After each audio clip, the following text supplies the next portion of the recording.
Listen to PodNasty on iTunes, Stitcher, YouTube, and SoundCloud at soundcloud.com/AKONUWA. It is Alfred Big Nasty Konuwa Dateline, Monday, December 28th, 2015. And I could shout out all the holidays from now until Kingdom Come. It's Proclamation Day, it's Republic Day, but it's a very special day because I brought some guests with me. Bleacher Report's finest, the Four Horsemen of Bleacher Report, if you will, are going to help me break down the year that was and give out Best of Awards for 2015 in WWE and NXT. Very excited for you guys to meet them. So without further ado, I'll start the introductions first. My partner in crime in Bleacher Report, a man who I spar with, but he's a brother from another mother, Mr. Dan Pecoraro, a star of the Team Stream Now channel on Bleacher Report Video. How are you, my friend? I am doing well. You throw around the word star very easily. I appreciate that, my friend. It's good to be here on the official destination of Big Nasty Online, although you have many homes nowadays online. But this is going to be a good one. Thanks for having me. Home is where the heart is, man, and you're the man. So, I got to be with my brothers, of course. And speaking of brothers, somebody who is back for the first time, I believe. You are a return champion, and that is leading Bleacher Report writer Ryan Dilbert. I just can't get enough of you, Ryan. How you doing? Good. How are you? Thanks for having me once more. Absolutely. It's good. We had a lot of fun last time. We're going to have even more fun this time. I have a feeling you're going to be a dissenting voice. I'm a big fan of your work, and I think we're going to have a lot of fun. And finally, no stable is complete without a monster. Without a beast. And that's why I recruited leading Bleacher Report writer, Mr. Erik Beaston. How you doing, man? Pretty good. How are you, Nasty? I'm doing very good. We're going to start out these awards. We're going to have a lot of fun. And first of all, before we get started, I'm going to warm you up a little bit, Erik, okay? I'm going to put you on the spot really quickly. We're doing best of. Tell me, what was the best movie you saw in 2015? You did put me on the spot here. Absolutely. There were a lot of good ones. Yeah, Could be I still Star haven't Wars. seen Star Wars yet, so that's the There you go. one. I can't even touch on that one. I really thought Man from U.N.C.L.E. was underrated. I know that was a good one. Got a lot of mixed reviews, but I was a fan of it. Good. I personally, for me, it was Inside Out because no movie's ever made me cry. And that didn't make me cry, but I came close. Got to admit. All right. So let's get right into it, okay? We're going to start off with the awards. We're handing out 10 today, guys. I know you're very excited. And we're going to start off with the Standing Ovation Match of the Year. Now, this was the best match in 2015 in either WWE or NXT, so it'll be interesting to see where you guys go with this. We're going to start with Dan Pecoraro. D-Pax, what was the best match in 2015? All right, my man Nasty, this is one of the main event awards, but in my opinion, Standing Ovation Match of the Year has got to go to none other than John Cena versus Kevin Owens at the Elimination Chamber. Now, I know that's probably a popular vote, and I'm curious to hear what the other guys want to say about it, but in my opinion, this really, truly was the match of the year. Things I loved about it, NXT title versus US title, not on the line. It was all about pride, which I think just adds elements to the match. Kevin Owens wins with the pop-up powerbomb, and Michael Cole just says it all when he says, that might be the most monumental win in WWE history, and that's why I've got this one pegged as Standing Ovation Match of the Year. I mean, you get a rookie, not really a rookie, but, in the sense of NXT prospects, Kevin Owens called up for the first time, knocks off the franchise player in John Cena. That's got to be Match of the Year. A lot of stiff competition, lots of good in-ring in 2015, but for me, John Cena versus Kevin Owens at Elimination Chamber takes the cake, my friend. Monumental moment. It is a monumental award. We're starting off strong, and we're going to end strong, I can promise you. So next for Match of the Year, great pick, by the way, Dan. I'm going with Erik Beaston. Who you got? If you're going to do a marquee match with epic storytelling, you want to do it in the main event of WrestleMania. And I've got Roman Reigns versus Brock Lesnar versus Seth Rollins from this year's show, capped off a epic encounter between two guys, two heavyweights, just beating the unholy hell out of each other. And then you have the smarmy Seth Rollins rush down after losing earlier in the night, save face, cash in Money in the Bank, and it really set up months worth of storytelling television for WWE. And there's just something unforgettable about Reigns smiling in the face of the beatdown from Lesnar. It just all encompassing. Yeah, very powerful moment. And I was there live at WrestleMania 31. You're talking about a building filled with 60,000 plus fans. And for a moment, that subtle to just translate the way you said was incredible and something I don't think a lot of people appreciate. Ryan, match of the year, 2015? I'm going to go with Sasha Banks versus Bayley, NXT TakeOver Brooklyn. To me, it was the great climax of a great story. It felt special. It felt revolutionary, like we were seeing something happen, something momentous. And it was the most emotionally invested I was in a match all year and maybe in several years. It's the kind of match I would show a fan who's never seen wrestling and say, this is what the art form can be at its peak. You know what, Ryan? I thought this was going to be a clean sweep, and I thought everybody was going to go with Sasha Banks versus Bayley because that is my match of the year. 100% agree with what you said because the build-up was great. They had that pre-match vignette that was really good. I thought it was an incredible showing of a babyface chasing a heel, which is something we see every week, but they did it in a way that connected with fans. There was emotion involved. So we thought Bayley versus Sasha Banks. You guys have NXT or WWE. So, Dan, why did you take Owens versus Cena? I was a little surprised with that. Why don't you defend that over Sasha Banks versus Bayley and all that emotion? Yeah, I have Sasha and Bayley queued up here for me. That was a runner-up. The real reason you're going to see a theme with all of my awards, and that theme is really Kevin Owens. Spoiler alert! I'm just so big on all of his work. Everything he does is legitimate, and that's not to say that Sasha and Bayley really haven't done a lot for the women's division and pretty much revolutionized female wrestling. I agree with all those things. But I don't know, for some reason I was emotionally invested just a little bit more in everything Kevin Owens and John Cena built towards each other in terms of the promos and the animosity. So for me, I need to be emotionally invested in the characters and the story arc, and I kind of just thought that one captivated me slightly more than Sasha versus Bayley. It's very fair. Very fair. It's all about captivation, and as long as you were emotionally invested, who's to say that wasn't the match of the year? By the way, it was a very good match. Very, very good stuff. So we are going to go next to the Anything You Can Do award. This award is given to the best women's wrestler, again, in WWE or NXT. Who was the best female performer in either of those brands? I want you guys to think about that. And we are going to start with me since I was last time, and I've got to go. This is hard for me, but I got to go with Sasha Banks, okay? Not only was this somebody who I felt was a great in-ring performer in terms of sometimes flawless wrestling, in terms of the little things that you have to do to have a good match, she's also one of those characters who doesn't have to do much to connect with an audience. I know she's got this flashy personality as the boss, and she's very flamboyant, but really it's those little smirks that she does when she just stepped out of that Escalade. I felt captivated. This is somebody who, we talk about if can women wrestle main event of WrestleMania. And when I see somebody like this, a legit star of the ilk of Ronda Rousey, I say yes. So I'm going to go with Sasha Banks. I know all of you probably didn't agree, so Dan, we'll go to you. Well, this award, guys, I really had to put the booking to the side here. It was kind of difficult, Nasty, to pick winners for these awards because part of me wants to base it on statistics like wins, losses, and championships. But then the other half of me has to really look at WWE booking, see it as 50-50, and I have to look at the diva as an isolated almost outside of booking. That being said, anything you could do, I could do better award. Best woman of the year, best diva. I'm going to give to my girl, Paige, who I have praised endlessly in my videos on Bleacher Report. The main reason is this. Paige, at 23 years old, is light years ahead of everybody else in the women's division. I know the NXT girls are fantastic at what they do. Paige really started that in NXT, let's not forget, just because she was called up a little bit earlier. And to me, Paige proved her value when she pretty much decimated Charlotte on the microphone. I mean, Paige was waiting. She was guiding Charlotte. I just felt like you could tell Charlotte was 10 beats behind Paige, and Paige actually had to hold back from ripping Charlotte apart on the mic. I think Paige's mic skills are great, and she's one of those rare talents that just gets it. She has the it factor. She can captivate the crowd as a babyface or as a heel. She's good in ring. She could sell t-shirts. Little girls love her. Guys want to date her. For me, Paige is the diva of the year. Diva of the year, very complete diva, very complete argument. And I especially enjoyed Paige on Tough Enough, where she kind of let loose and she got to let that personality kind of bleed through, where she just said whatever was on her mind, and it was brilliant. Eric, do you agree that Paige was a WWE or NXT diva of the year?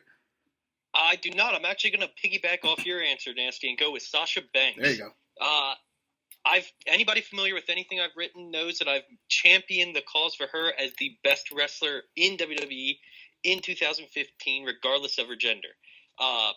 From matches with Becky Lynch to the series with Bayley, the wrestling is complete. She understands the character.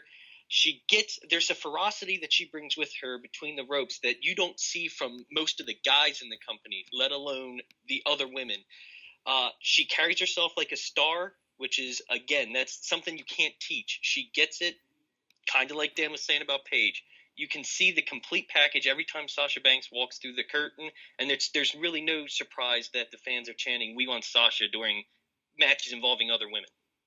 Absolutely. And, Paige, Sasha Banks, Bayley, we're seeing this kind of transformation and paradigm shift in WWE, and the hope is that they could take everything that made Sasha Banks so great in NXT and have that translate. And I feel like they're going to get there. Ryan, your WWE or NXT Women's Wrestler of the Year? This was really tough for me. It came down to Bayley and Sasha Banks, though. And while I think Sasha Banks is the better performer, I think Bayley had the better year. Partially just the connection and pathos she generated on her way to winning the title. She had those 2 match of the year candidates against Banks, and then topped it off with Alexa Bliss's and Nia Jax's best match of their life. And then she gets super extra bonus points to me for getting a really good match out of Eva Marie. No, yeah, that's a great choice, and I'm glad that we all went with somebody different. It really speaks to how evolved women's wrestling is in WWE and NXT. And Ryan, I'm glad you went with Bayley because I was torn between Bayley and Sasha Banks. What I love about Bayley is I feel she's a can't-miss prospect. Somebody who there's something about the way she connects with fans that I think will work no matter where she is. I think she can transcend creative. I really do love Bayley. So since we all went with somebody different, Ryan, I'm going to go back to you, okay? Bayley or Sasha Banks, why didn't you take Sasha Banks? Well, some of it, Dan was talking about the creative issues. And when Sasha Banks went up to the main roster, she kind of faded away in a way that she didn't get fully used. So while she was doing that, kind of wasting away, Bayley was busy being a top champion, a top babyface, and pulling in more fans. Well, that's fair enough. Fair enough. I believe you've shocked everybody into agreement. But I'm still going with Sasha Banks. I'm sorry. I think she's just incredible. But you guys, all these picks are great, wonderful picks, and I can't argue too much with that. What I can argue with is who I think you guys are going to go with. With this next award, we are going to go with the rookie I would draft for my WWE fantasy team. Now, to be clear, this is pretty much the rookie of the year, and it encompasses both WWE and NXT. Who had the best inaugural year in the company? Erik, we're going to start it off with you. This one might be a bit of a surprise, but given how light his resume is at this point, but I'm going to go with Chad Gable. Of everybody on the NXT roster, he has the personality to match the wrestling ability that leads to stardom. He's the most complete performer I've seen that can mesh amateur wrestling plus the charisma necessary to succeed at the next level since Kurt Angle. He has everything necessary. There's an energy about him when he comes through the curtain, along with Jason Jordan, and the crowd in NXT is completely eating up his gimmick. It would not be a surprise at all over the next year to see him not only win the tag titles, but maybe split alone and enjoy some stardom on his own. Chad Gable is a guy who I do believe it's going to be one of those things where the fans are going to make him a star. He is undersized, but he's got the charisma. He's definitely got the wrestling ability, and it's somebody who you just can't deny. So if there aren't current big plans for Chad Gable, WWE better get them ready because fans will not let this guy go away. Good choice. Ryan, who is your rookie of the year? I'm going to go with Kevin Owens and, piggyback on a lot of the things that Dan said about him. He just comes off as someone special, someone top tier right away. He walked in and he has this presence of a star. In spite of the criticism that Vince Russo has thrown at him, I feel he does have a star look. It's a different look, but he's supremely captivating on the mic and in the ring. And to me, he had just superb year. Yeah, and the star look thing, I mean, aren't we past the, bodybuilder? I think bodybuilders these days have it harder, as cynical as fans can be and as much as they've grown to appreciate the wrestling. So, I'm not sure that that's going to hinder him too much. Good choice. And I'm going to piggyback off of you. My Rookie of the Year was Kevin Owens. I mean, a lot of people do beat John Cena, especially the up-and-comers, but how many people in their first match, the first time you see them, go out and beat John Cena in what Dan had described as a very, very good match, if not match of the year? So I love Kevin Owens' stuff on the microphone. I love this wrestling. There are concerns with me over the fact that, past the age of 30, a lot of independent wrestling mileage. So hopefully he'll be able to hold up. But he's a guy, one of the few people who in his first year, if he main evented WrestleMania right now, I don't think a lot of people would have a problem with. Dan, who's your Rookie of the Year? Well, guys, as much as I do love Kevin Owens, Nasty, I think you've managed to fuel the Pecoraro fire. I'm about to cut a promo right now because the passion for my rookie I would draft for my WWE fantasy team is bleeding through my eye sockets. Neville. It's got to be Neville. I'm very perplexed as to why this man is not involved in a more prominent storyline. I truly feel Neville is a once-in-a-generation in-ring talent. I actually think that should be his nickname, a once-in-a-generation talent. Who knows if you could really qualify him as a rookie. He came up to the WWE roster in March of this year, so to me that qualifies as a first-time WWE roster rookie. 287 days as NXT champion, excellent matches with Sami Zayn, Tyler Breeze, Tyson Kidd.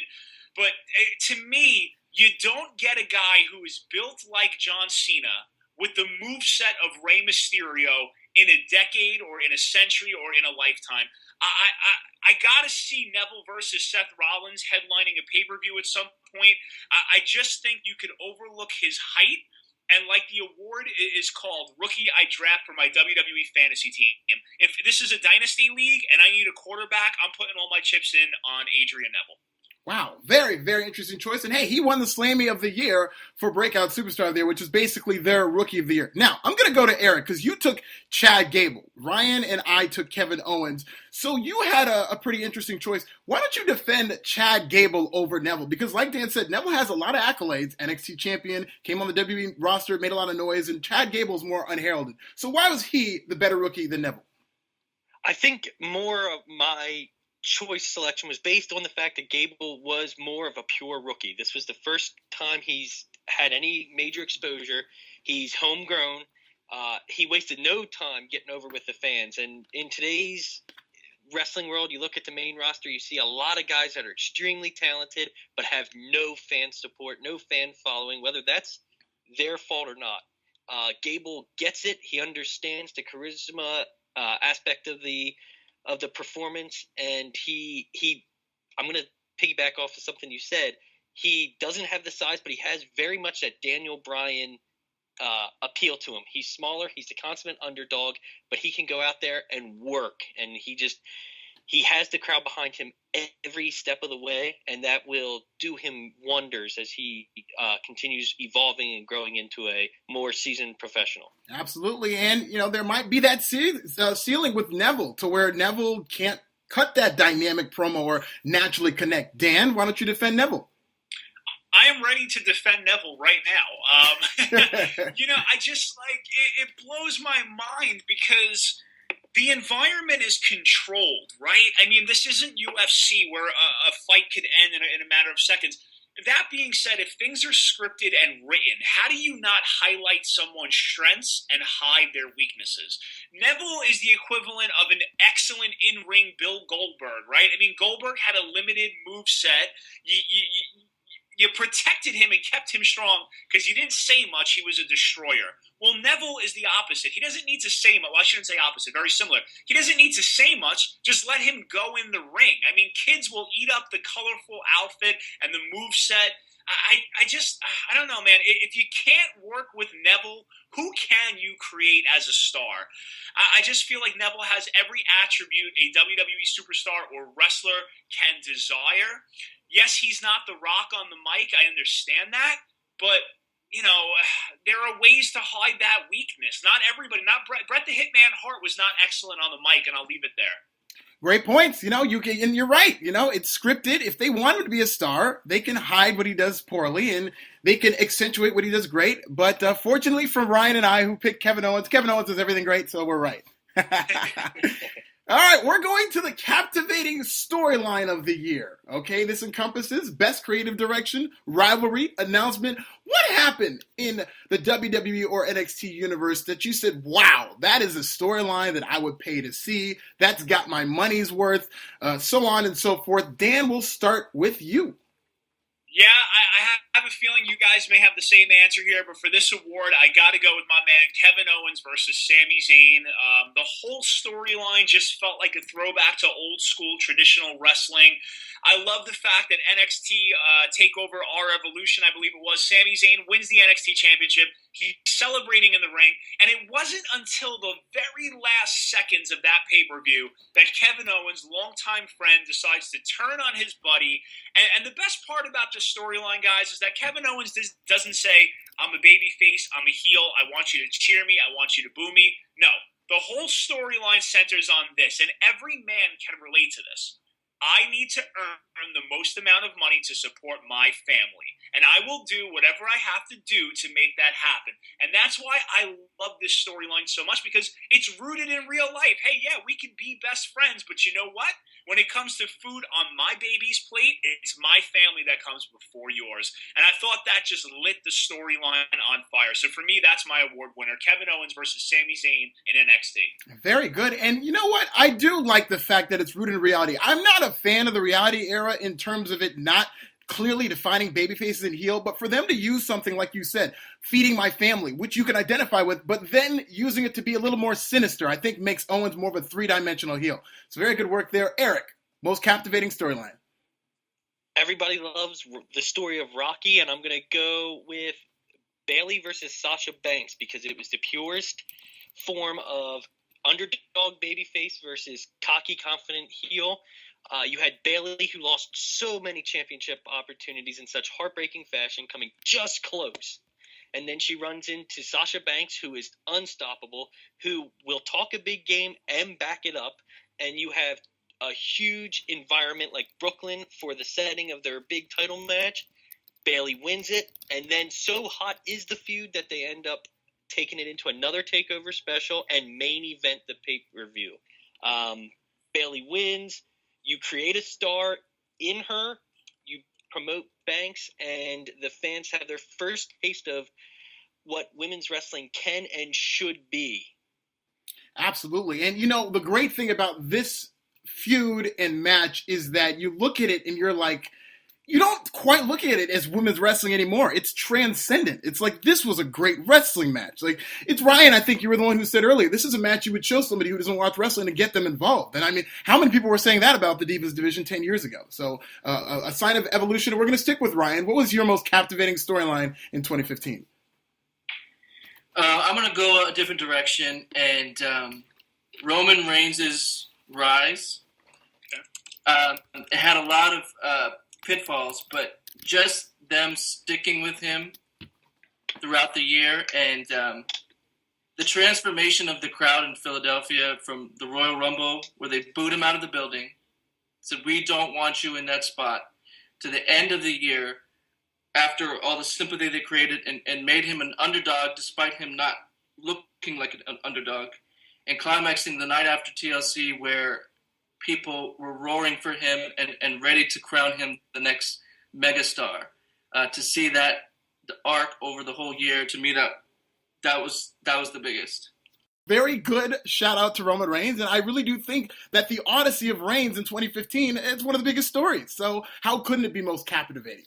My most captivating storyline of 2015, and I think you guys might have forgotten about this because I'm shocked that it hasn't been brought up, the John Cena U.S. Open Challenge. That was incredible. You want to talk about a title that was left for dead, okay? And if you want a template as to how to make a championship important, look at what John Cena did with this. Now, I don't completely attribute the credit to John Cena, but it was John Cena treating this title like it meant something, in addition to having a steady stable of contenders. You had Rusev who wanted it. Kevin Owens wanted it. Sami Zayn threw his name into the hat. And so every week there was somebody different, and then there were also people who stuck around to make this title seem important. And there's one thing, again, I'm a big fan of subtlety. One thing he did in a match that I thought was very important for the U.S. title. It was title for title, U.S. title versus WWE title, John Cena versus Seth Rollins at SummerSlam. Before the match, John Cena stares at the U.S. title lovingly, like a child. And it just made that title seem so important. Like if he lost that title, it would be the end of his world. And I thought Cena just reinvented himself and did such a great work with this storyline. Looks like we all have different choices, which is always great. I'm putting my U.S. Open challenge against all of yours. I'm going to go with Ryan. You said Roman Reigns' rise was the most captivating storyline. Now, obviously, it wasn't WWE's plan for it to be this up and down. So, can you consider this a storyline? Why was this the better than like a Bayley versus Sasha Banks? That's definitely a good point. It's not. It's like the Daniel Bryan story last year, where they were kind of forced into it. But I really appreciate how they stuck with Reigns and said, we do believe in him. We do think this is going to work, and found a way to make it work. At the beginning of the year, you wouldn't have thought that. You'd have said, "Oh, he's done." There's too much of a backlash, but they managed to reverse that, and to me, that's just really impressive. Yeah, and it was a very, very good. I mean, it's like Illuminati how WWE was able to pull this off, because they tried to boo him out of the WrestleMania main event, and they stuck with him. Not only did it work at WrestleMania, where, like you said, he had a good performance, but throughout the end of the year, he's the guy right now, and he's been crowned with his first award. So good work, Ryan. Now, I would never, ever endorse stealing. Okay? It's a bad thing. I've never stolen anything in my life. Wait, nasty, buddy. Before we move on, I thought of something. I got to throw it out there. Okay, let's go. Let's open it back up. Sorry, man. I'm not done debating that award. I just want to say one thing. I was happy, too, when John Cena embarked on the whole U.S. title thing, and he had it. It was excellent. Every fan would agree. You want to see prestige restored to the United States Championship. But the one thing that is a minus from all of that was, did they really restore prestige to the U.S. title, or did they just give John Cena a really great storyline? And that's nothing to take away from John Cena. He's excellent. Everything he does, he makes it feel important. But for me, the aftermath of the U.S. Championship was not in a good place. I mean, it went to Del Rio. It's been unimportant since. And to me, that hurts, because John Cena should have put the U.S. title in a good position, and he did what he could do. But the fact of the reality is the second that title wasn't on John Cena's shoulder anymore, once again, it feels like nothing. I'm so glad you brought that up, because right after John Cena won the title, I wrote an article entitled, quote, "John Cena does not add value to the U.S. Championship." And I truly believe that. And I did predict in that article that when John Cena loses his title, it'll probably mean nothing. Now, what I'm saying is WWE added value to that title by having people want it. I didn't think that the title was more important just because John Cena is having this exhibition every week and challenging anybody. In fact, I think it devalued the title to say anybody can compete for this. If you're a janitor, you can compete for this title. What does that mean for the title? No, it didn't start gaining value until Cesaro came out and said, "I want that title." And when he lost, he wanted another shot. Kevin Owens lost. He wanted another shot. Once they established an actual division where there were guys who were qualified and guys who wanted that title, that's when it gained value. And you're right. Since then, John Cena lost it. It's on Del Rio and it's invisible. But that's on them.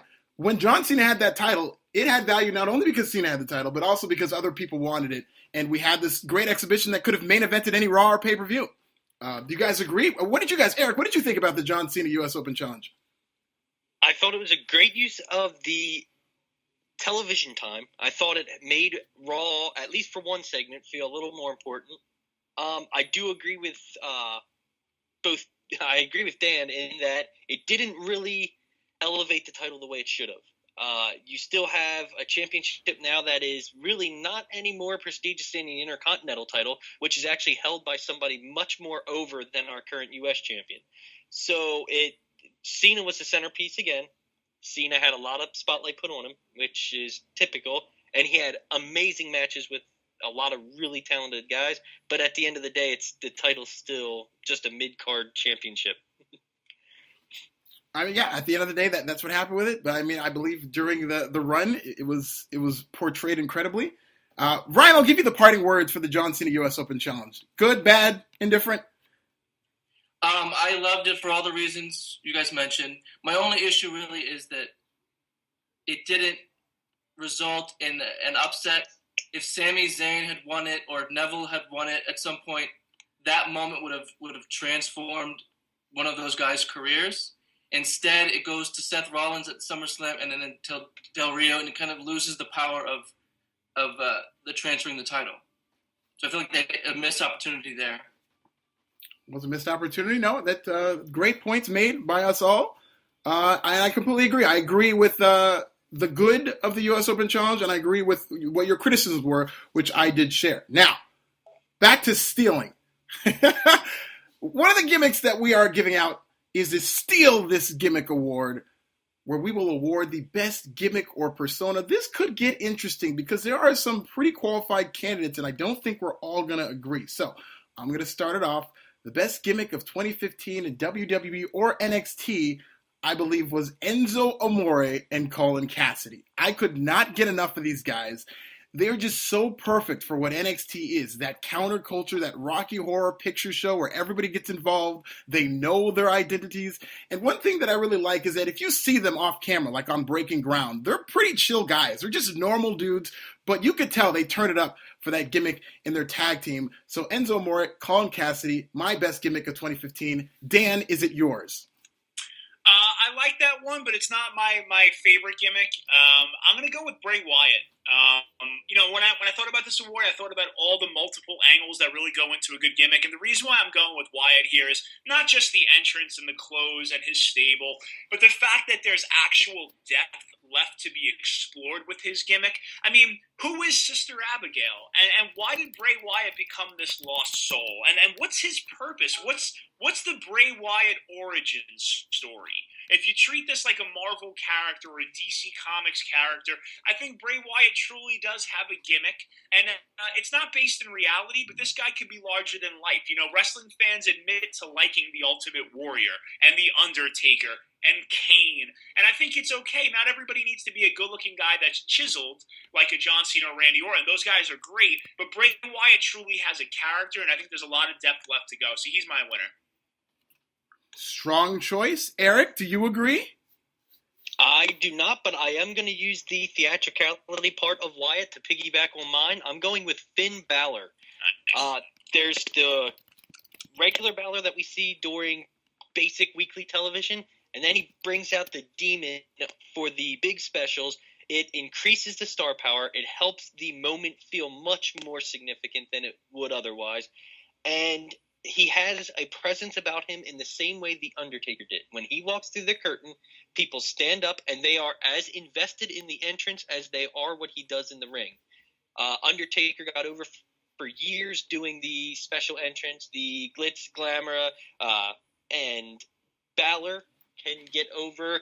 Plus, he has the wrestling on top of it. So you add in the demon persona to the already great wrestler, and you have a complete gimmick that, like Wyatt, hasn't even been explored at all yet. So what creates the demon? Why does it come out when it does? So I think there's a lot of depth that can be explored there over the next couple of years, especially as he makes the transfer to the main roster. Looks like another NXT heavy award. Ryan, are you going to stick with that theme? No, me and Dan are thinking the same thing. Bray Wyatt, there's just so many directions you can go with him. There's so much to explore, like you said. And this year they added the supernatural element where he stole The Undertaker and Kane's power.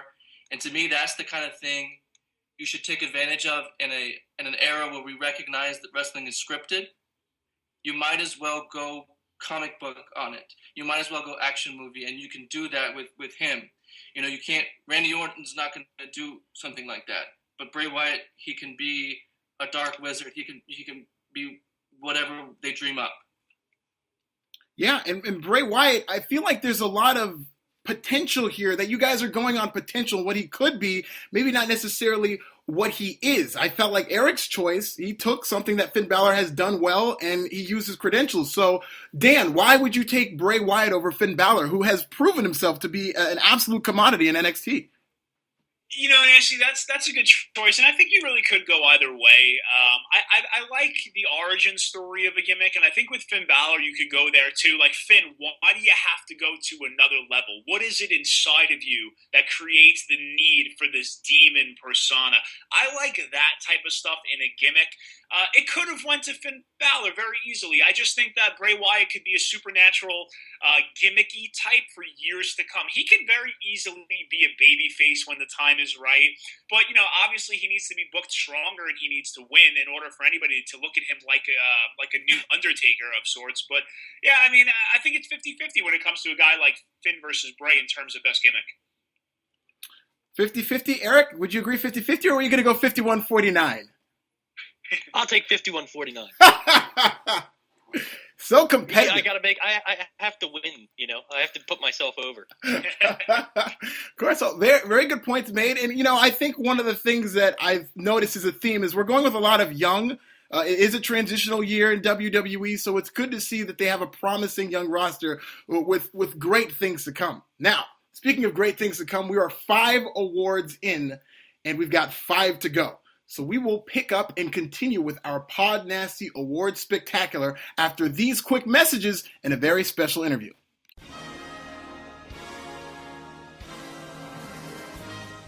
Earlier today, PodNasty presented various awards off air. The award for Best Hair went to The New Day. Best Invisible Mascot, The New Day. Best Wrestling Move Involving a Trumpet, The New Day. And the Diversity Award for Tag Team of the Year among minority WWE superstars went to the Usos. See, that's called misdirection. Learn about it. Listen to PodNasty on iTunes, Stitcher, YouTube, and SoundCloud at soundcloud.com/AKONUWA. Earlier this month, I had the pleasure of speaking with former WWE announcer and the voice of Lucha Underground, Matt Striker. Matt Striker is no stranger to awards, as in 2008, he and Todd Grisham won the Slammy for Announced Team of the Year. So without further ado, here's Matt Striker. Matt Striker, Alfred Konuwa. One of my favorite parts of wrestling, I'm a big fan of the art form of professional wrestling, and on television that starts and ends with the commentary. Jim Ross likes to say that it's like the lyrics to the music of pro wrestling. So I would put you as the benchmark right now of professional wrestling commentators. Where do you think the state of commentary is in wrestling as a whole? I think that in order to look at the state of commentary as wrestling as a whole, you need to look at just social commentary and where we are in life. I just think that the way we tell stories and narrate things today is not the same as it was 20 years ago. People are smarter. We've evolved as human beings, and to leave things to people's imagination is a nice thing, because everyone wants to put their own little spin and make things relative to themselves. So as far as where we are, I think we have a smarter wrestling fan. I think that the level of talent and the athletic caliber of the fighters also forces us to raise our game as commentators, narrators. But in the end, sometimes the best stuff that I can ever do is not say anything at all and literally just let the pictures speak for themselves. I'm sure many people wish I wouldn't say anything at all, but there you go. You're being too humble. When it comes to your career, it's one of the most fascinating stories ever. It's a substitute teacher, everybody knows it. But it all revolves around you being a wrestling fan and having a wealth of knowledge. So being in wrestling for so long, how does Lucha Underground compare to anything you've ever seen in any other outfit? It's fresh, it's new, and in this sport, it's so hard to do something new. Look at all of the sports of today. You know, a guy hits a 440-foot home run, we go, oh, because we've seen it. So it's really hard to make people go, holy crap. That's what they're doing here. And to make the little 7-year-old Matthew inside of Matt Striker jump out of his seat is really what this is all about. So I just find that each and every week they set the bar higher and higher, and they challenge themselves, and thus they challenge the audience, and they challenge the competition. And competition creates wealth and competition creates a better product, I think. So I think that's what Lucha Underground is doing. And you talked about people being jaded. One thing I was very impressed with at the tapings yesterday was the fans seem to know to play their part, not take over, cheer for the good guys, boo the bad guys. They don't seem like they're jaded to this particular product. What do you think that is that makes this different from other independent promotions? Everyone wants to be a part of something. At the end of the day, that's a basic human thing, is to be included. And I think the Lucha Underground fan understands their role. In basketball, you have the sixth man, sixth man, and all those are 12th man in football, so on and so forth. The fan understands that they are that addendum or that supplement to what's going on. And I really think that a tip of the cap needs to go to the old ECW crowd, because they really kind of ushered in that we are a part of the show as well. And also when you go to places like England and Germany, the fans are that way too. So I think that is a beautiful thing for the Lucha Underground fan and for the wrestling fan in general, is that they can now be a part of something that 20 years ago they were excluded from, just from a simple guardrail. And we have figured out how to transcend the guardrail and become part of the show. And I say we because I'm a fan as well. Right, talking about transcending, where do you see Lucha Underground 5 years from now, long term? I do believe in destiny in the universe, and there's nothing new under the sun. So wherever it's going to go, it's going to go. But just based on the trajectory of what we've seen in the past 2 years, or 2 seasons, if you will, it can only get better. But at the same time, keep setting the bar so high, you have to take a step back and go, what the heck are they going to do next?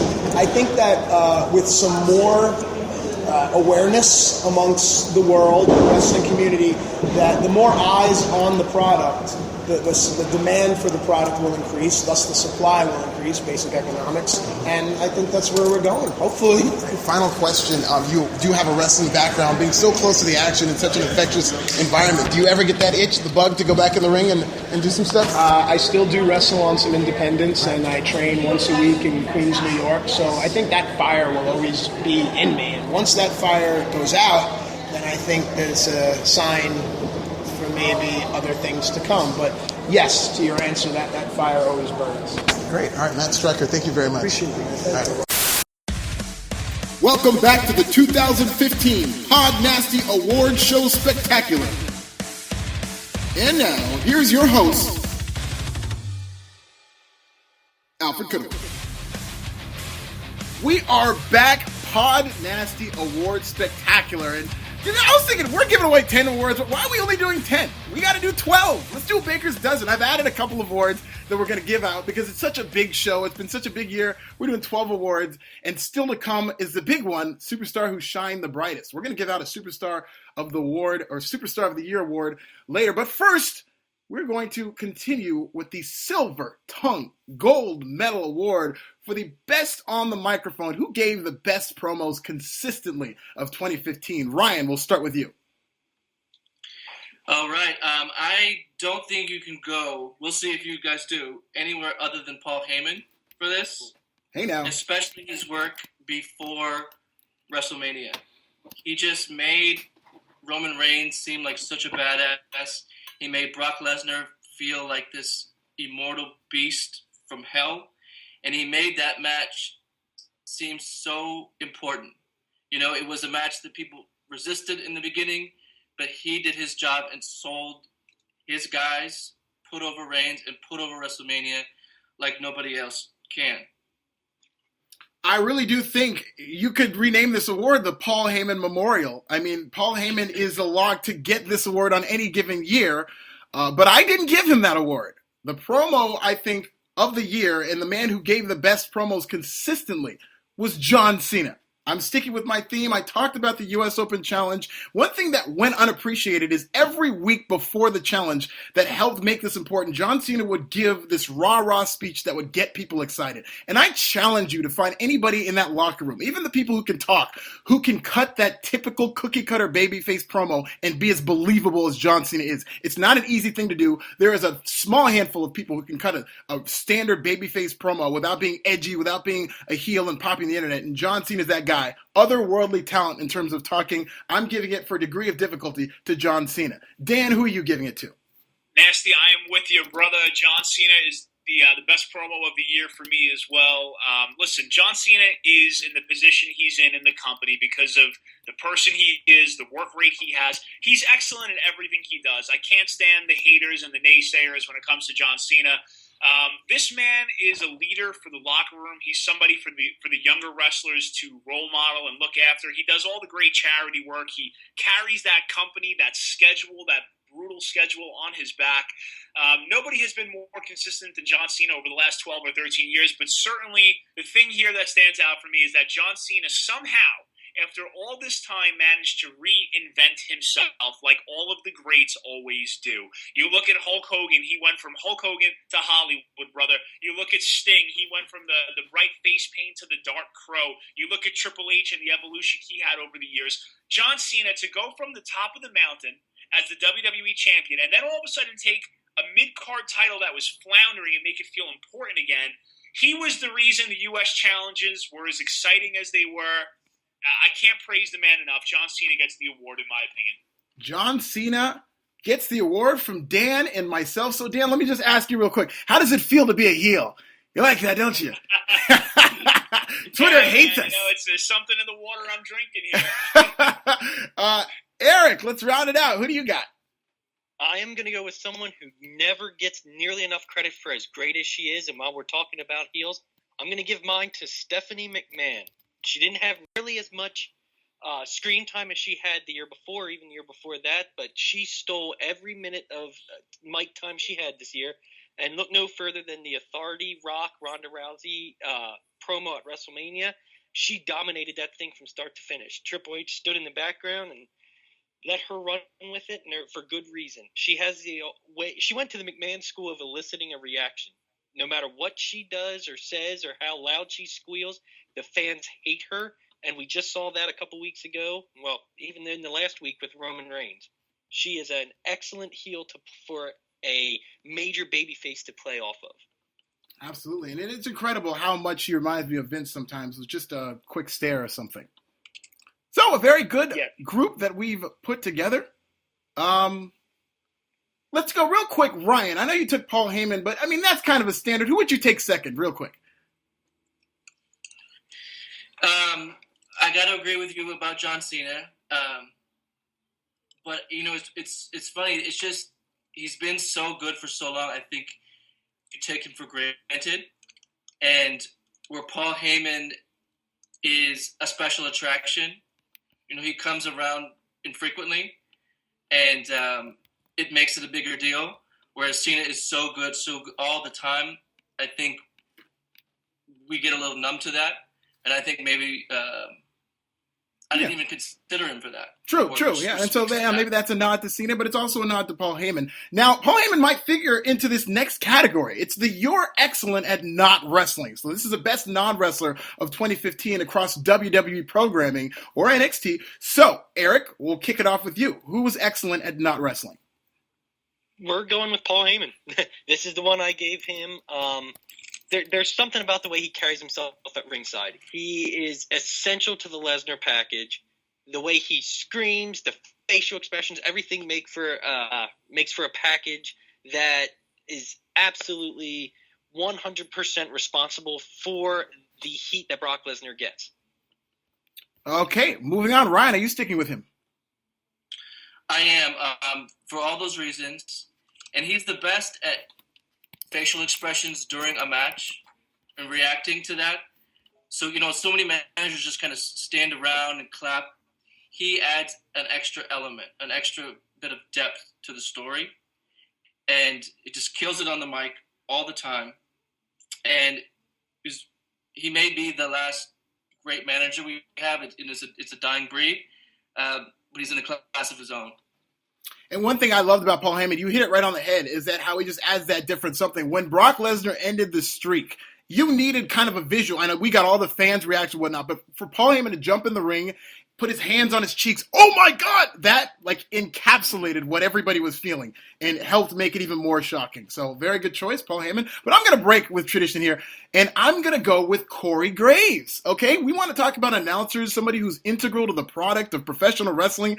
Vince McMahon was an announcer once upon a time, and he owns a company. Of all the things he could have done, he put himself as an announcer because it's that important. And Corey Graves does a great job of not just playing this heel character, being kind of an antagonist, but at the same time getting over the general storylines. Too often do we see announcers kind of put somebody down and make them look like they're not as important. But Corey Graves, even if he doesn't like somebody, you can tell that they're still a credible talent. Like he'll say, oh, I just don't like, I know he's winning these matches, but he doesn't have to be like this. But he's still crediting the fact that he's a good wrestler and whatnot. So I think he just does all the things right, and I think the announcing is in good hands. Corey Graves, excellent at not wrestling. Dan, who are you taking? This is actually really funny because I'm glad you three went first. You pretty much teed me up. For this one here, I toyed with Paul Heyman, Stephanie McMahon, and Corey Graves. I think there's a lot with this award. You're excellent at not wrestling, tied to the silver-tongued award that we just gave out. But for me, ultimately, gentlemen, it's not Stephanie Heyman or Corey Graves. It's actually Renee Young. I'm going to go with Renee Young because Nasty, me and you can relate all too well to being a video journalist. And Renee Young has really broken the mold in so many aspects. She's a dominant woman who's doing an excellent job in a male-dominated industry. She's not the first of her kind, but she's definitely the best of her kind. You know, to say that we had a female as an NXT commentator, a WWE Superstars commentator. Now Young has her own show on the WWE Network, Unfiltered with Renee Young, which, if you've seen the episode with Randy Orton, that's the first time I've ever seen Orton break character. I think Renee Young is really carrying the flag for women that hope to be in the professional wrestling industry. And I really want to see Renee Young grab that gold medal down the line and become a commentator for Raw or SmackDown. She's a sweetheart. She's appealing to Americans. She's a good role model for young girls, and she's somebody that all the boys want to look at. And she's extremely talented. So to me, Renee Young is a big, big winner on my list. Yes, she makes it look easy, and it's not easy being an announcer in WWE. Yeah. Something else that isn't easy, if we can move on to the next. I mean, I don't know, Ryan, do you have any, I know Paul Heyman, Renee Young, they're kind of opposite ends of the spectrum. Would you think Paul Heyman is more useful, maybe? He has, I think, a more direct impact on the storylines, but I'm totally with Dan on Renee Young. I think we need to see more of her. I'd like to see her do commentary on maybe SmackDown or, one of the other shows. She's the kind of personality that is so endearing and engaging. I think we need to use her more. Absolutely. Can never get too much Renee Young. Now, you can get too much of people in a stable. I think we can all agree. Sometimes, NWO, that's what killed it. Too many members. But this year, we're going to honor the Ain't Nobody Messing With My Clique award as an ode to Kanye West and that hit single, The Best Clique in WWE. Now, we're talking tag teams, factions, stable. Who was the best group? And I'm going to start this off. I'm going to be very upset if this isn't a clean sweep, but that's why we're here to argue. And I'm going to go with The New Day. I feel so confident in this. I don't even think I need to defend myself. Okay, so if I need to argue with guys, I will. I'm going next. Dan, who's your best clique of 2015? Nasty, I'm with you. It's New Day rocks. For me, too. I feel like it was a bad gimmick, but like all the greats in pro wrestling do, they take something that's bad and turn it into an excellent gimmick that's over with the fans. It's unbelievable. When I go to WWE live events, everybody is mimicking, Big E and his little sermon that he delivers before the entrance. Everybody's doing the clap, and these guys are pretty hilarious. Their segment in the ring reminds me a little bit of DX, like an Attitude Era comical thing. Sometimes I think it could go a little too far, but for what we've been given in 2015 in terms of tag teams and stables, for me, it's got to be New Day. Erik, does it got to be New Day for you? It absolutely does. It really isn't even that close. Dan talking about the fans and all the New Day mimicking. I'm a 28-year-old guy who has a unicorn hoodie. So right there, that should give you an idea of how well they've connected with me. They're, especially over the last, I want to say 5 months, when the product wasn't at its greatest, New Day comes out, fun is had, and that's really all you can ask for sometimes, and that it wasn't even remotely close. That is a drop the mic argument. It's like, hey, no, the Wyatts were good. Hey, I'm a 20-year-old man with a unicorn hoodie. Okay, you win. Ryan, who do you got? New Day as well. Like Erik said, the gap between them and the other teams was pretty wide, which was part of the issue with the tag team division. They didn't have someone who could step up to them. They were the best part of Raw a lot, especially like the second half of the year. You just looked forward to them.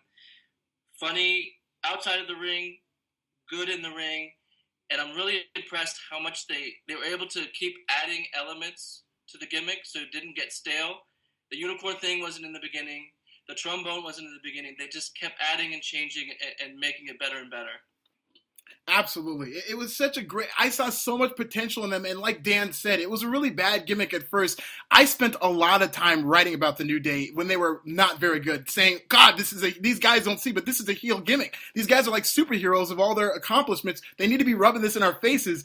And, I would get word down from editors like, why are you talking about these guys? This thing is not working like you. And I tell them, I swear, this is going to work. And it's just so good to see it blossom. And at WrestleMania, that was a shift as people chanted New Day sucks when they were supposed to be chanting for New Day. And from then on, they just took it and ran with it. Thought it was a great gimmick across the board. Very good stuff from the New Day. I think they're like the best thing in 2015. You know what I mean? If you want to encapsulate all the awards, very little was better than the New Day in a transitional year. But we also talk about the bad. Now, this is an awards show. This is celebrating the good, and there was some stuff that maybe was not so good, but that could be better. So right now we're going to hand out the award for the biggest missed opportunity. Some concept that you thought could have been better, something that maybe needs a little work and can be better. Ryan, we'll start with you. I want to say everything Damien Sandow was a missed opportunity. He, as Mizdow, was red hot. And then, the feud with Mizdow and The Miz has so much potential, but they just kind of glossed over that. Then they turned him into Macho Mandow for some reason. and then just took him off TV for 6 months. Like, whether you think he's world championship material or not, he's much better than the guy who hangs around catering. And they just gutted his momentum and just wasted him. Yeah, one of those things that organically just got over. It was something that The Miz had said in interviews. He was going to do a one-off with Damien Sandow for 1 week, but it just got so popular that they had no choice but to run with it. And it is a shame to see what happened. Dan, who do you got? Guys, I'm jumping on the edge of my seat to discuss this award. The biggest missed opportunity for me has got to be Sting versus Triple H. Wow. I don't know how you can mess this up. My goodness. I mean, you got the biggest star in WCW finally coming into a WWE ring to take on the Authority, Triple H. I wanted to see the narrative. Yes, I wanted a little bit of a replay of Sting versus NWO. I mean, why wasn't he wearing the black jacket? They gave him that Captain Crunch circus-looking red jacket. It killed it for me. I mean, this man should have been in the middle of the ring with the black baseball bat, one by one, picking off the members of the Authority, pointing it at Triple H. And although they sort of teeter-tottered with that in a weird way, it never really felt like Sting was the Crow, the vigilante. What do you want, Sting? Why are you here in WWE? What is it that you came for?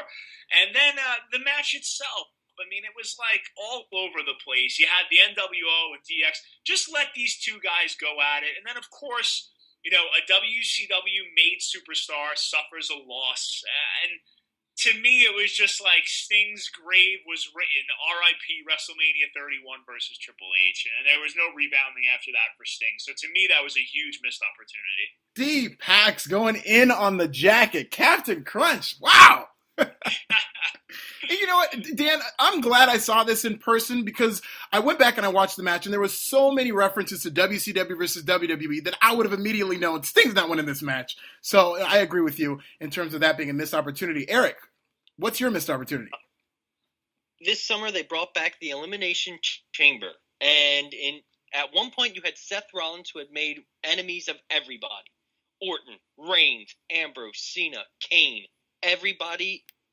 And instead of throwing Rollins in a situation where he had to outlast those guys to successfully retain his title, maybe come across stronger than he had been to that point, they used the Chamber for an awful Intercontinental title match with a really poor layout from the agents backstage, and a mediocre tag team match that they would one-up later in the year at TLC.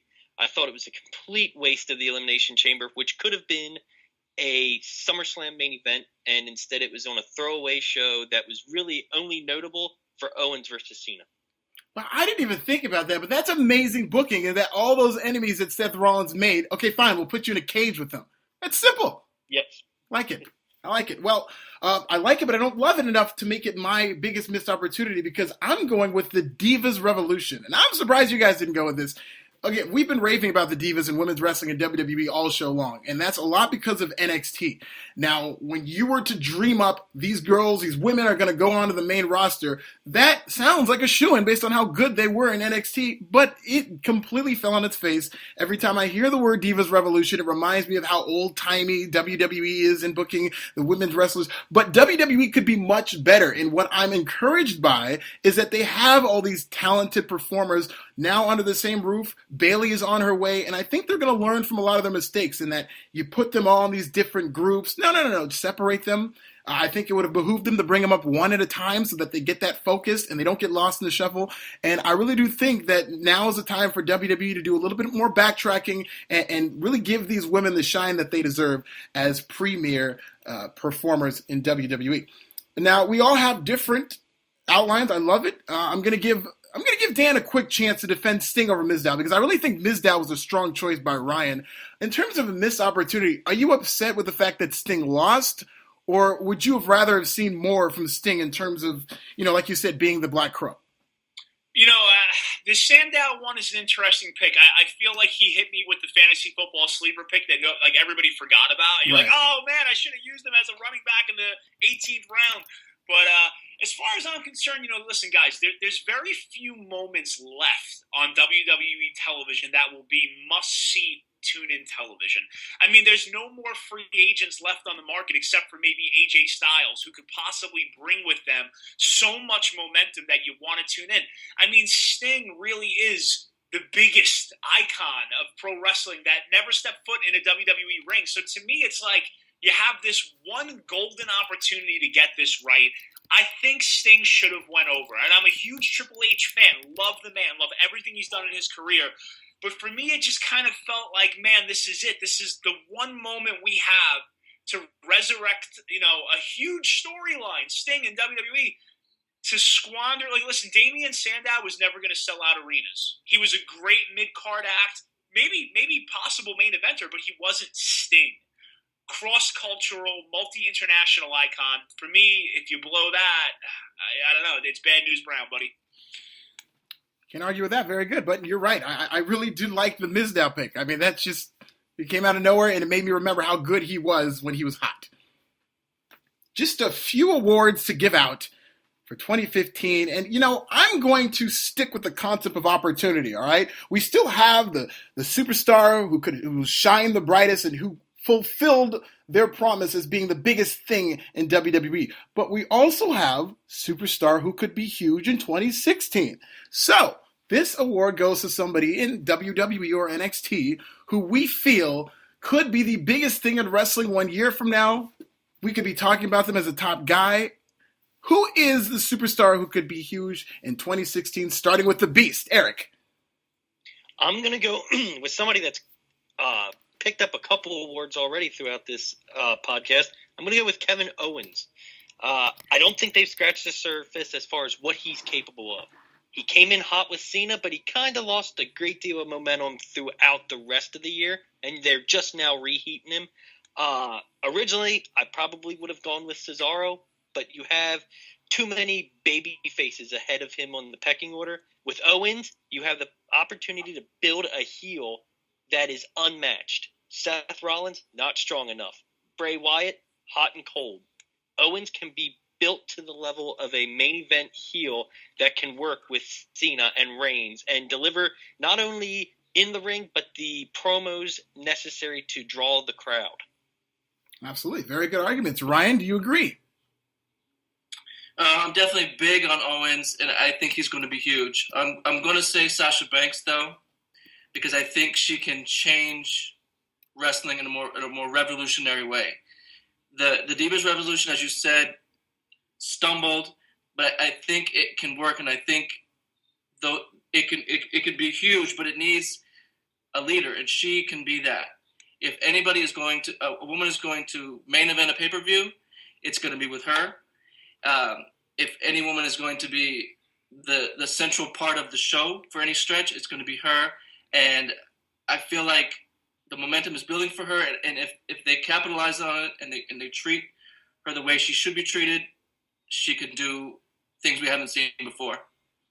Very good choice, Sasha Banks. I praised her early on the show. I gave her an award, but I'm not giving her this award. I'm going to go with Baron Corbin. This is a guy who, if you watch Breaking Ground, they spend a lot of time focusing on him. He's one of the only people who his gimmick is kind of the same as what he does in real life, to where they're presenting him as this lone wolf who goes out to nightclubs by himself. And I really do like what they're doing with him because he knows why people hate him. You know, he knows that he's not this independent wrestler who has this pedigree, and he's constantly berating people in his matches. Go back to ROH. He's cutting these great minimalist promos saying how he's here because he picked up a phone and he ended up in WWE, which is the best line I think you can make as a heel. So really love Baron Corbin. I think WWE is going to love him just as much. Dan, what do you think? Those are all good picks, guys. But for me and Nasty, me and you actually debated this on the most underutilized video we did together earlier in the year. I'm going to go with Cody Rhodes as a superstar who could be huge in 2016 for the simple fact that in a day and age in WWE where it's so difficult to get a white meat babyface over, it's like here on a silver golden platter, if that makes any sense. How could a platter be both silver and gold? But on a golden platter, you have a white meat babyface who the fans love. I mean, he's got to drop that Stardust gimmick. And I thought when, unfortunately, with the passing of his father, I thought that would have been an opportunity for him to say, you know what, it's more important to me that I carry on the Rhodes name and legacy. I'm done playing around. I'm Cody Rhodes. That's who I am. I'm my father's son, and I'm fighting for my family's name. I mean, that would have been the babyface push for him.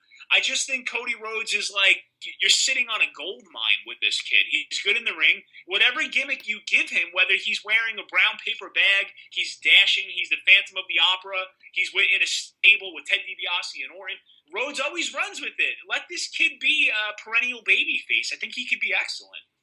Yeah, and you mentioned that Rhodes has had a few gimmicks, and I thought they were all very good, dashing Cody Rhodes, whatnot, but I don't think he's ever stayed with the gimmick long enough to take it where it needs to go, and I think that's going to hurt him long term. The Stardust thing might have hurt him forever. As much as he's invested in it, it's just not clicking, and it's just kind of weird, especially after seeing Goldust do it. Now, Dan, you did say something very interesting in using Dusty Rhodes' memory. Do you think people would have maybe been offended? Maybe they're treading too lightly. Is that something that would have been controversial to use his father's passing? You know, it's open for debate. I'm not saying it's the end-all answer, but listen, in pro wrestling, could anybody ever really be offended anymore? I mean, when we saw Eddie Guerrero passing and then Randy Orton saying what he said in a storyline, and so many times, like, stuff like that's been joked about or spoken about in a weird light. I think in wrestling, we all get it. As fans and as performers in WWE, I think we all just want the best for the product. And if it's done in a tasteful, entertaining way, as crazy as that sounds, it really does sound nutty for me to say that out loud. But I think if it's done right and graceful, people will accept it as this is a storyline. And, like, listen, if you say that Cody Rhodes is going to fight to defend his family's name, that's not such a terrible thing. You know, I mean, if he wins, it's not really like his gimmick. It's just like, hey, I'm a Rhodes. I was born this way. I'm proud to be a Rhodes, and I'm going to defend the legacy of my father. If he wins and he's successful, I think it's okay. Yeah, now, Ryan, you were very outspoken about the Paige storyline WWE pursued earlier this year. Would you have a problem with Cody Rhodes being Cody Rhodes in the name of his father? No, like Dan said, it's not a negative thing. It's a tribute to Dusty Rhodes. It's not demeaning his name, and that they did that to Reed Flair. You know, they belittled his death, like made it seem like not important. Where going with Cody Rhodes is just a way of honoring him, which was something we do I think, all the time. So I think that would be completely different. Absolutely. Great points made. And we are getting into the meat of the award show, including the WWE superstar who shined the brightest still to come, our big award. And before we give that out, we're going to talk about the WWE Network pay-per-view worth my hard-earned $9.99. Best show of the year from top to bottom. Erik, we're going to you. What was your show of the year? I am going overseas to London for the most recent TakeOver event. From the minute Asuka and Emma hit the ring for the opener to the second that Balor beat Joe in the main event, you had a show that was as complete as anything WWE did from the entire year.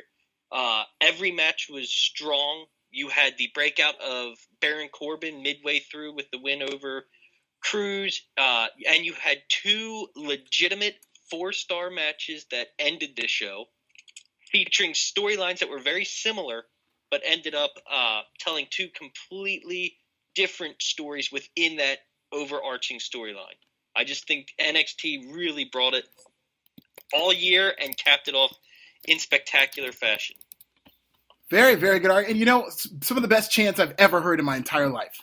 Ever. I mean, yes. The big cast Beatles thing was amazing. And very good show. Very hot crowd. Ryan, what was your show of the year? Well, as good as all the takeovers were, I'm going to go with WrestleMania.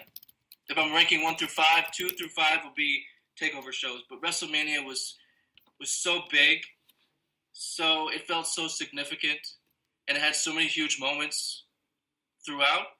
To me, that's the winner. You had Daniel Bryan win the title, the IC title in a really fun ladder match.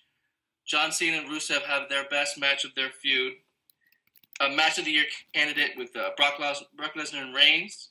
And maybe the moment of the year with Seth Rollins surprising everybody and cashing in. All that together, just a big, important, momentous show.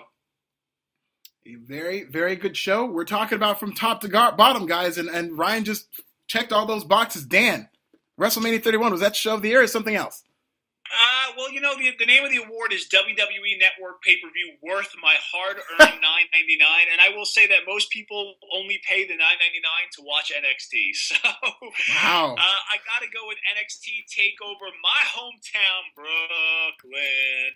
For the simple fact, gentlemen, you do not understand how difficult it is to roll into Biggie Small's backyard here in Brooklyn and perform for this crowd. If you think the Chicago crowd is hot or the Philly ECW crowd is hot, you have not seen anything until you roll into the Barclays Center in front of a live Brooklyn audience. For rookie prospects in NXT, and I get the fact these guys are well-traveled and they've performed all over the world, but to roll into Brooklyn on a big stage like they did and to headline the evening and sell out the arena, that is a tremendous accomplishment, tremendous feat. Praise to the superstars and divas as well as to Triple H and for what that man has built NXT into.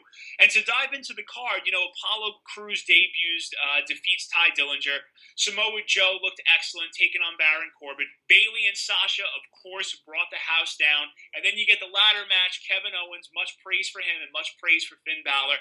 I thought from top to bottom, for a bunch of rookies out of NXT to roll into Brooklyn in front of a hostile crowd like that, man, that's amazing. And for me, that is well worth the $9.99. Okay, well, you want to talk about great show? I'm going to stick with Ryan in WrestleMania 31. I don't know how you can't give WrestleMania 31 the best show of the year. Remember, we're talking top to bottom, and there were so many moments at WrestleMania 31 we're going to be talking about for the next 10, 20 years. DX versus NWO, Sting's first ever match, Rock and Ronda Rousey, Seth Rollins cashing in, Seth Rollins taking that ridiculous RKO. How many WrestleMania 31 highlights are we going to see for the next 10 years? Not just because it was WrestleMania, but because there were things that happened that made us come out of our seats. And as far as NXT TakeOver Brooklyn, Dan, that's a good choice. And I've heard a lot of people bandy that around as the show of the year. And I won't argue too much with you. But was it the show of the year, or was it a one-match show as history is going to remember it? Because you take out Bayley and Sasha Banks. The main event was a little flat because fans' emotion were spent. Apollo Crews squash match, Jushin Thunder, like a lot of stuff that happened. That stuff we're going to be talking about in 5 years. It was just a really good show. But as far as the best show with the biggest moments and a great main event, I got to go to WrestleMania because there wasn't a match of the year candidate on that show. It was just a great show. Dan, you in agreement, or do you still want to stick with TakeOver? Nasty, you are always the yin to my yang, my friend. You bring up good points, bud. You really do. I mean, I don't know. Roman Reigns, Brock Lesnar was excellent. Who could forget Seth Rollins cashing in? But to me, I don't know. Maybe I guess I'm impartial because it's Brooklyn. That's my hometown, and I know what it is to perform in front of this kind of crowd. It's like the whole New York Yankees mentality. We want winners here in Brooklyn and in New York City. So for me, the NXT young performers took the crowd. They owned the night. WrestleMania 31, everybody expected to be excellent. Your expectations are set very high for that pay-per-view. NXT TakeOver Brooklyn, not so much. You kind of steal the spotlight with that one. So for me, that's why I have it ranked number one. And Erik, you also had an NXT show. Would you want to give me a WWE show? If you were to pick the WWE show of the year, what would you go with? WrestleMania, easily. Yes. This just came down to more of a preference of my own.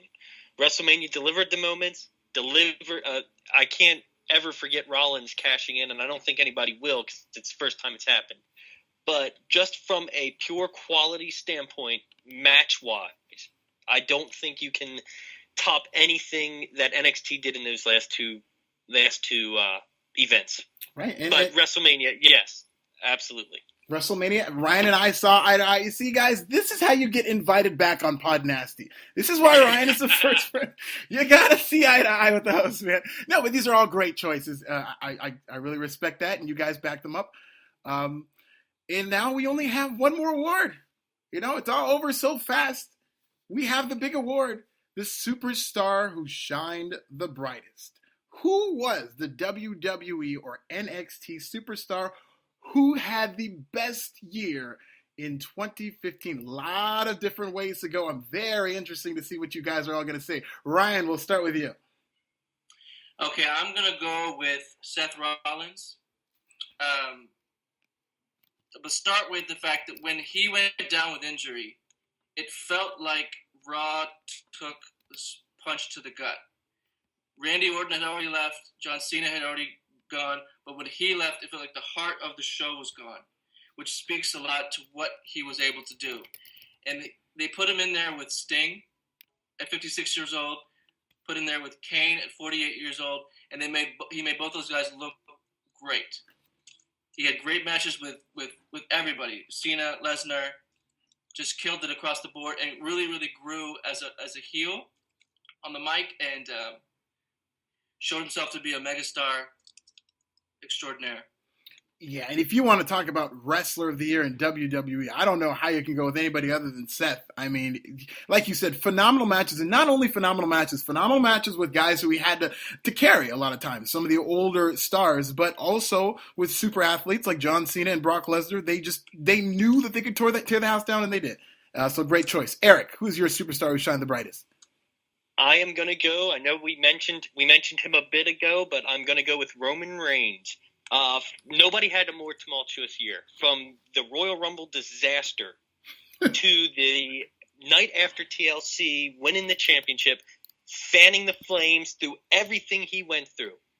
And along the way, he had matches with the likes of Bray Wyatt, Big Show, Sheamus, Brock Lesnar, guys that aren't necessarily recognized for having consistently awesome matches. And the fact that he had those matches, stole the show with some of them, and still came through and earned the fans' respect by the end of the year. I don't think you can downplay how bad it was at points for Reigns and how triumphant he stood at the end of the year. The fact that he literally walked through fire. Kane can do the demon thing with all the pyro, but Reigns walked through fire to get where he is now, and I don't think you can understate that.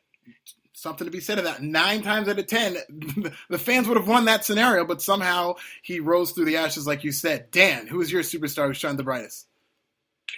Guys, those are all excellent picks, and this was really a tough one. But for me, I'm going to go with the theme of the show, Kevin Owens.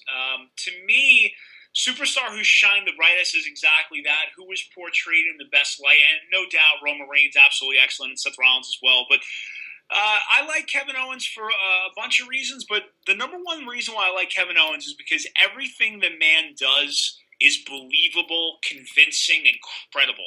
Much like Brock Lesnar. You don't think Brock Lesnar likes anyone. You think Brock Lesnar would F5 his own mother if he had to. And that's a similarity that I see with Kevin Owens. Kevin Owens is just believable. And like one thing that sticks out in my head, on Raw, there was a multi-man tag team matchup, and Seth Rollins was in the ring. Kevin Owens was beating up on Dean Ambrose on the outside, and Rollins called for Ambrose to be tossed in. And what did Kevin Owens do? He said, you want him? You want him? Here he is. And he smashed Ambrose into the barricade and then tossed him in the ring. That's what a heel does. A heel doesn't want to be cheered.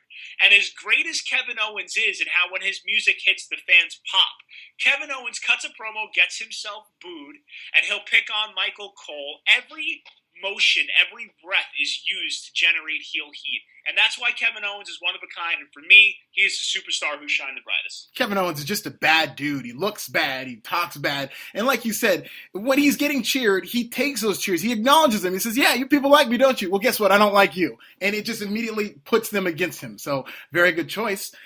We only have one choice left. And I'm going to make it for the WWE superstar who shined the brightest. It could be NXT. But I'm going with Roman Reigns. I mean, I think this guy, there's something to be said about the fact that there was a very aggressive movement against him to begin the year. Canceled WWE Network trended worldwide after he won the Royal Rumble. It looked like it couldn't get any worse.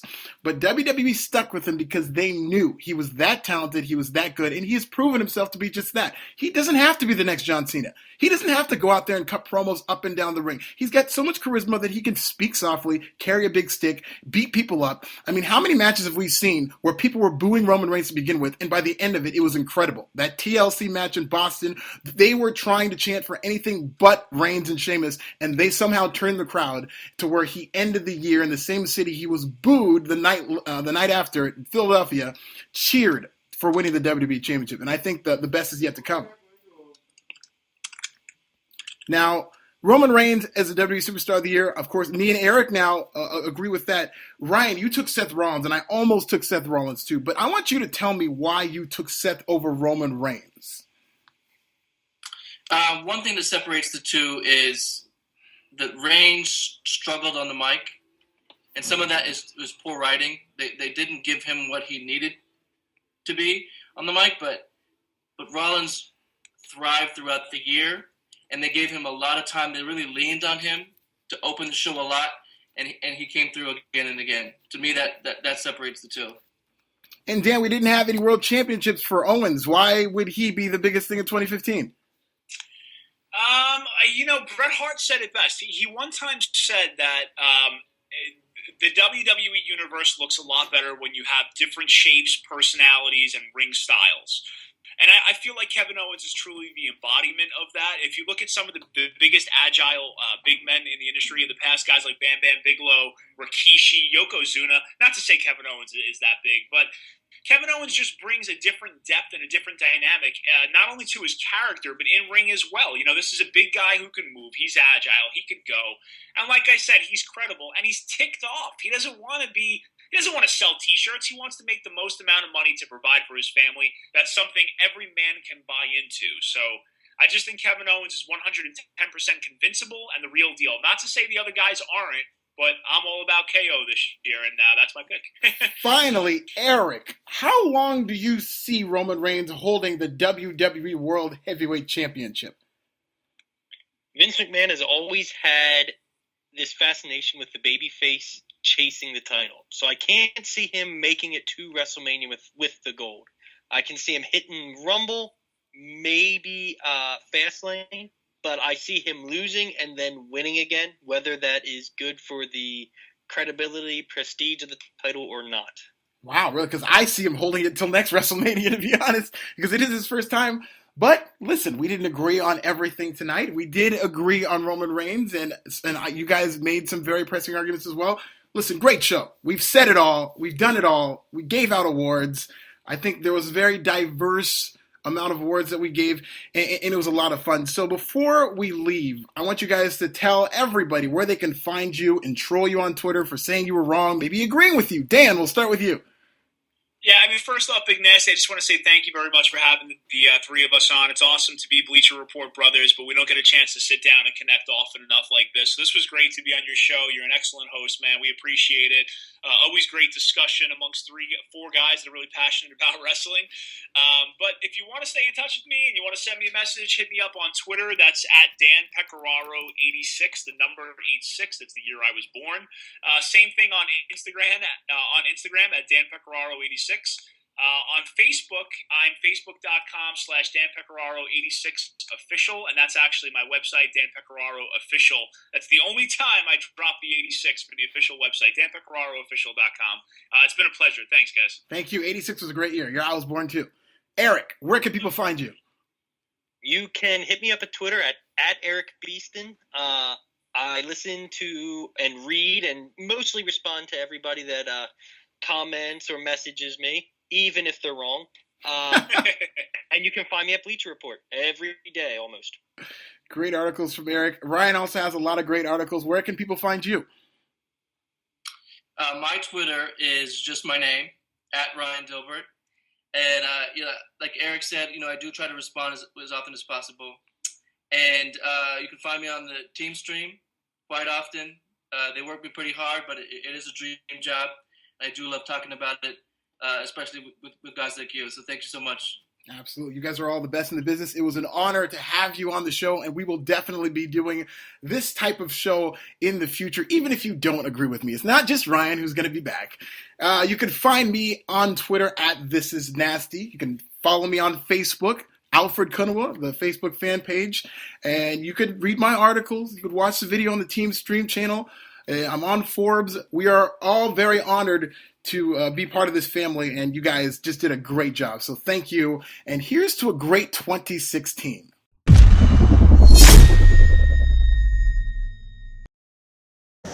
have a broken wheel like he's got right now it's got to be killing him. I wish him a speedy recovery because I want to kick his ass one day. And I will say that I'm sure he can talk all kinds of trash to you or whoever who's not, as long as I'm not in the room with him.